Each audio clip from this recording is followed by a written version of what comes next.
كشوق الليالي لضوء القمر، كعشق اليبابي لقطر المطر، نجيء وفي راحتينا الضياء، نقاء وحبا لكل البشر.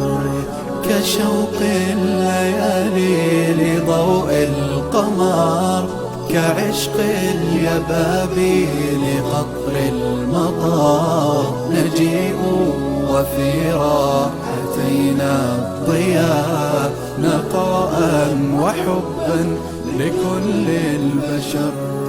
نسابق نرقى وللغير نسعى، ونرسم للكون. Into another house, and my heart, subhanAllah, connected with this brother. This brother was injured in the war. We walked in and it was downstairs. It was like in a dungeon type thing. The place was gloomy and dark. The house wasn't finished. They were still building. The brother had been there over 1 year. He came to shake my hand and I noticed he couldn't, he wasn't making out, because when I said Assalamu alaikum, he turned my way, then came towards me. Then I found out that he was actually blind. I thought maybe he's just blind like that. Allah Alam. I didn't know he was injured at the wall until we sat down with him. We said, what happened? What went on? So he started to narrate what happened in Syria. And he was part of the war. He said, I was firing against them and they were firing against me. And I was the one that was struck. He said the bullet entered into his temple and took away his vision. Both of his eyes, totally blind. I have never seen anyone, and I can't imagine what he's going through, sitting there saying, Alhamdulillah, this is by the will of Allah subhanahu wa ta'ala. Alhamdulillah ya Rabb. I'm sitting there and I was getting goosebumps.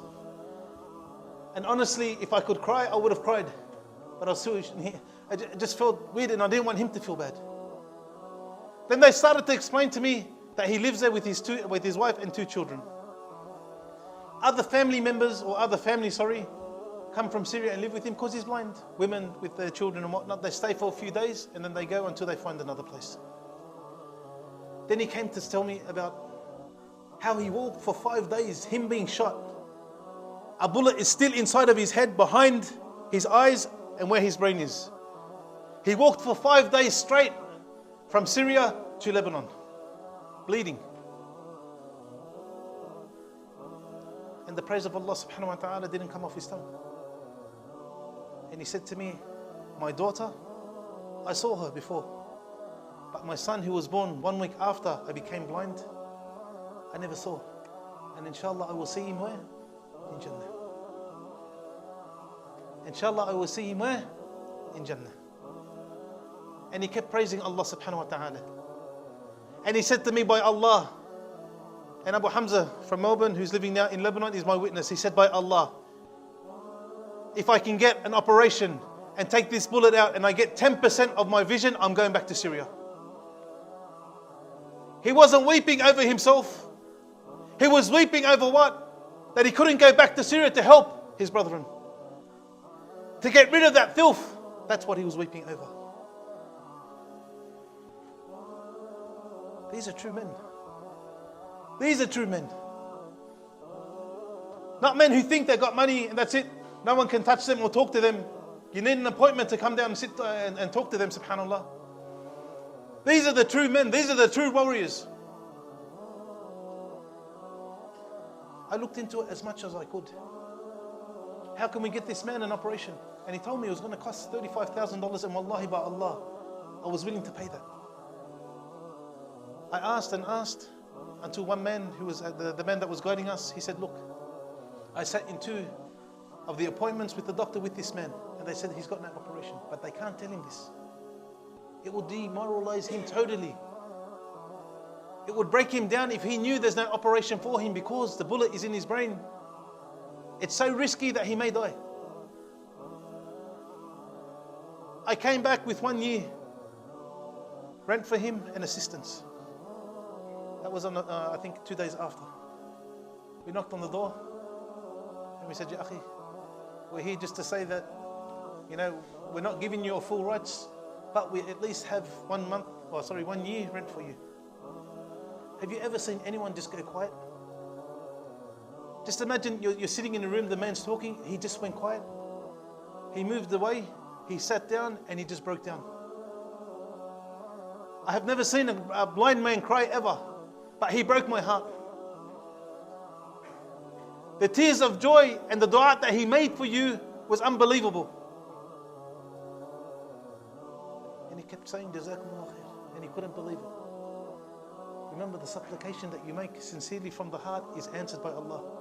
A man in a strange place, in a house underneath units, he's unknown, he's blind, no one sees him, no one notices him. Allah notices him. And He sent us to assist him.